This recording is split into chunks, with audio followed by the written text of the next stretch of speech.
Establishment ان لوگوں کے علاوہ ان کو پیچھے سے ڈیل کرنے والے ملک کی ہوتی ہے.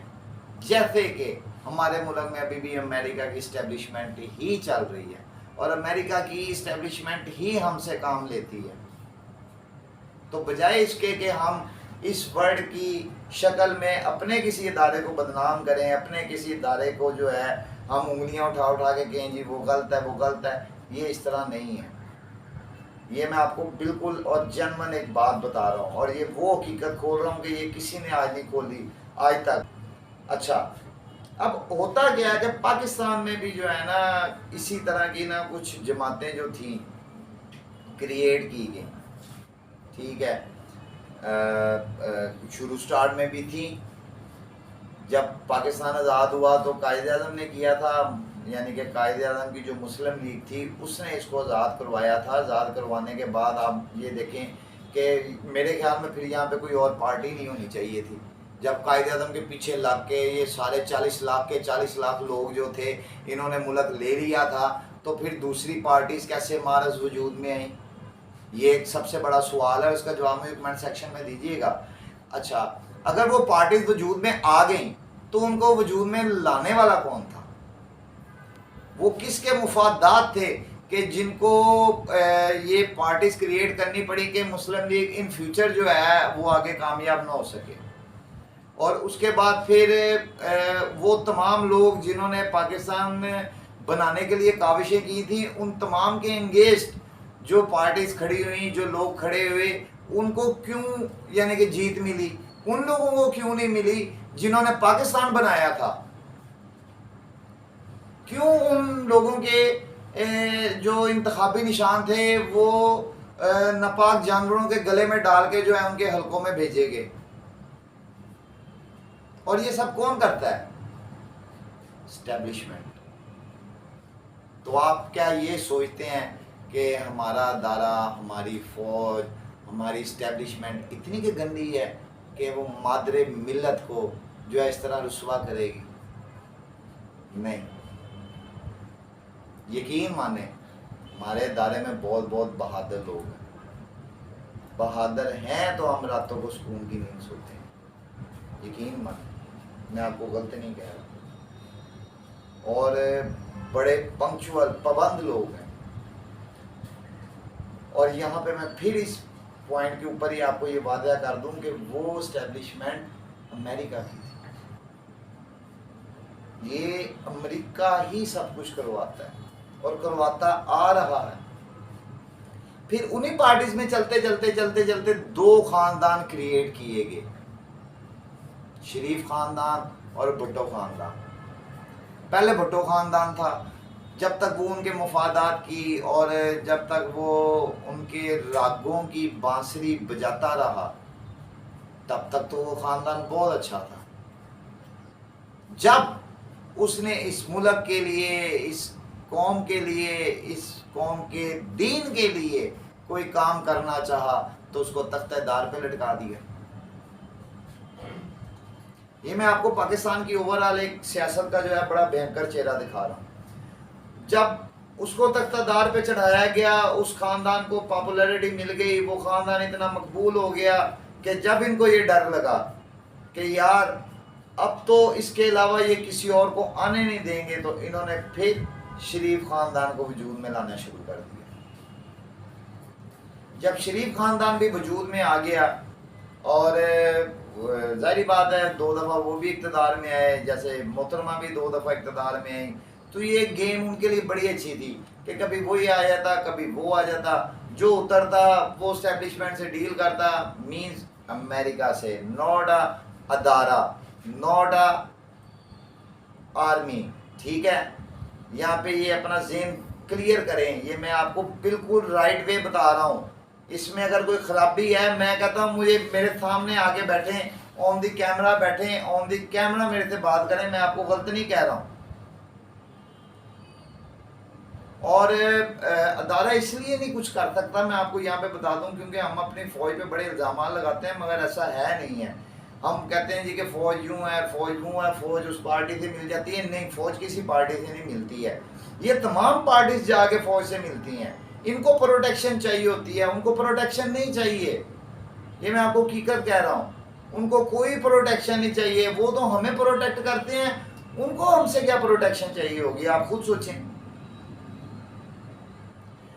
اب ہوتا کیا ہے کہ جب شریف خاندان بھی بڑا سٹرونگ ہو گیا اور وہ کبھی کبھی اپنی من مانی کر لیتا ہوتا تھا، اور اس دوران زرداری صاحب بھی اپنے 5 سال گزار چکے ہوئے تھے، تو اسی دوران یہ تمام معاملات چل رہے تھے، اور ان معاملات میں ایک معاملہ بہت جس کو کہہ لیں گے جس پہ عوام کی نظر نہیں جا رہی تھی، اور وہ بہت سی جانیں لے گیا ہوا تھا، وہ معاملہ افغان وار۔ کیوں؟ امریکہ انٹر ہوا تھا وہاں پہ، امریکہ نے دھونس کے ساتھ جو ہے ہمارے اڈے استعمال کیے تھے، ہمیں دبا لیا تھا کہ اگر تم نہیں کرو گے تو تورا بورا کی طرح تمہارا بھی یہی حال ہو جائے گا، تمہیں بھی میں اس طرح کر دوں گا، اور اس طرح کی دھمکیاں جو ہیں نا ہمارے ادارے نے سنی تھی۔ تو اس وقت پھر وہ ادارہ کیا کرتا؟ جو جنگ نہیں چاہتا، جو دنیا میں فساد نہیں چاہتا، جو یہ چاہتا کہ ہمیں امن اور سکون کے ساتھ رہنے دو۔ بے شک ہم ایٹمی پاور ہیں، بے شک ہم جو ہیں ایک ایٹمی توانائی کے مالک ہیں، مگر اس کے باوجود بھی جو ہے ہمیں آرام سے رہنے دو، ہمیں سکون سے رہنے دو، ہم جنگ نہیں چاہتے۔ اس کو دبایا گیا، اس کو پریس کیا گیا، اس کو کہا گیا کہ ہمیں اڈے نہیں دو گے تو ہم یوں کر دیں گے، وہ کر دیں گے۔ اس وقت کے جو بھی وہ چیف تھے انہوں نے کہا ٹھیک ہے جی آ جاؤ، اور وہ کیا کہتے، انہوں نے کہا جی ٹھیک ہے آ جاؤ، وہ آ گئے۔ اب الزامات لگتے ہیں جی انہوں نے ڈالر لیے، یہ لیے، وہ لیے، وہ تو امریکہ نے اپنے مفادات کے لیے لیے، وہ تو امریکہ نے اپنے مفادات کے لیے دیے۔ کیوں؟ اگر اس نے اڈے لیے تھے، ان اڈوں کو تک جو سروسز دینی تھی وہ کیا ہم نے اپنے پاس سے دینی تھی؟ جو گاڑیاں، جو پیٹرول، جو تمام جس کو کہتے ہیں ویپنز اور یہ وہ سارے جو جانے تھے، جو ترسیلات تھی، وہ کیا ہم اپنے پاس سے کرتے؟ ہم اتنے جوگی قوم ہیں، ہم تو اپنے ملک کا بجٹ ان سے لے کے چلا رہے ہوتے ہیں۔ تو امریکہ کو پھر یہ گمان ہونے لگا کہ میں نے تو اس قوم کو جو ہے خرید لیا ہے، میری تو یہ قوم غلام ہو گئی ہے۔ نہیں، اس طرح نہیں تھا، یہ ادارے کے ہی لوگ تھے جنہوں نے یہ پلان سیٹ اپ کیا تھا، اور پلان سیٹ اپ کیا تھا کہ نہ یہ اب 2 خاندان آئیں گے اور نہ ہی کوئی ایسی ویسی بات ہوگی۔ تو انہوں نے عمران خان صاحب کو لانچ کیا تھا۔ یاد کریں جوید ہاشمی کی وہ بات کہ وہ کہہ رہے تھے جوید ہاشمی صاحب کہ اپنا کیا کہتے ہیں، عمران خان مجھے کہتا ہے کہ میرے ساتھ وہ شامل ہیں۔ وہ کس بات پہ وہ اشارہ کر رہے تھے اور وہ کیوں شامل تھے؟ وہ اسی لیے شامل تھے کہ یہ ایک پلان تیار ہوا تھا کہ، اور اس بات کا جو ہے نا گواہی جنرل امید گل صاحب نے متعدد پروگرام میں دی ہے، بے شمار پروگرامز میں ان کی یہ بات ہے کہ اور ایک بات ضرور آئے گی کہ پاکستان نے امریکہ کو ہی امریکہ کی مدد سے افغانستان میں جو ہے نا شکست دے دی۔ کیا یہ ان کے الفاظ نہیں تھے؟ غلط کہہ رہا ہوں؟ ہمارا ادارہ اتنا بے خبر نہیں ہوتا، ہمارا ادارہ ٹیکٹکس پہ چل رہا ہوتا ہے، اس کی کوئی تکنیکی ہوتی ہیں صورتحال اور ضرورتیں جن کو وہ وقتی طور پہ تو لگتا ہے کہ یار یہ ادارہ جو ہے بڑا غلط کام کر رہا ہے، ادارہ بک رہا ہے، ادارہ اس طرح ہو رہا ہے، لیکن ایسا نہیں ہے۔ اور یہ عوام کو سوچنا چاہیے، اور یہ میں جو میرا بلاگ بنانے کا مقصد بھی ہے وہ یہی ہے کہ یہ عوام جو لوگ میرا یہ بلاگ دیکھیں وہ کم از کم اس چیز کو سوچیں سمجھیں۔ تو جب وہ خان صاحب کو ان 2 خاندانوں کے مقابلے میں لانا چاہ رہے تھے تو اس وقت میں آپ کو ایک بات بتاؤں، خان صاحب سے یہ بات ڈن ہوئی تھی کہ آپ جو ہیں ایک صدارتی نظام لے کے آئیں گے، آپ یہ جمہوری نظام ختم کر دیں گے تاکہ ہمیں جو ہے مغرب کو جو ہے نا اڈاپٹ نہ کرنا پڑے، تاکہ ہمیں مغرب کی جو ہے رول آف ریگولیشن کو جو ہے لے کے نہ چلنا پڑے، ان سے ہمیں ڈکٹیشن نہ لینی پڑے کہ جمہوریت کس طرح چلتی ہے یا کس طرح چلائیں یا یہ وہ، اس طرح کی تمام باتیں ختم ہو جائیں گی جب ہم ایک صدارتی نظام میں آ جائیں گے، اور وہی خلافت راشدہ کا نظام ہے۔ اور یہ ہمارے ادارے کی خواہش تھی، یقین مانیں، مگر میں یہاں پہ آپ کو ایک بات بتا دوں، اور یہ بات یوتھیوں کے لیے بہت جو ہے نا ہضم نہیں ہونے والی ہے۔ کیوں؟ کیونکہ اس بات کو ڈن کر کے خان صاحب بات ہو گئے، مگر خان صاحب نے پھر ان کے ساتھ غداری کی۔ اصل میں پھر غدار خان صاحب ہیں۔ کیوں نہیں خان صاحب لے کے آئے صدارتی نظام؟ کیا قوم اتنی جلدی بھول جاتی ہے یہ ساری باتیں؟ خان صاحب جب وزیر اعظم بن کے آئے تھے تو کیا اس سال میں جب خان صاحب کا 1 سال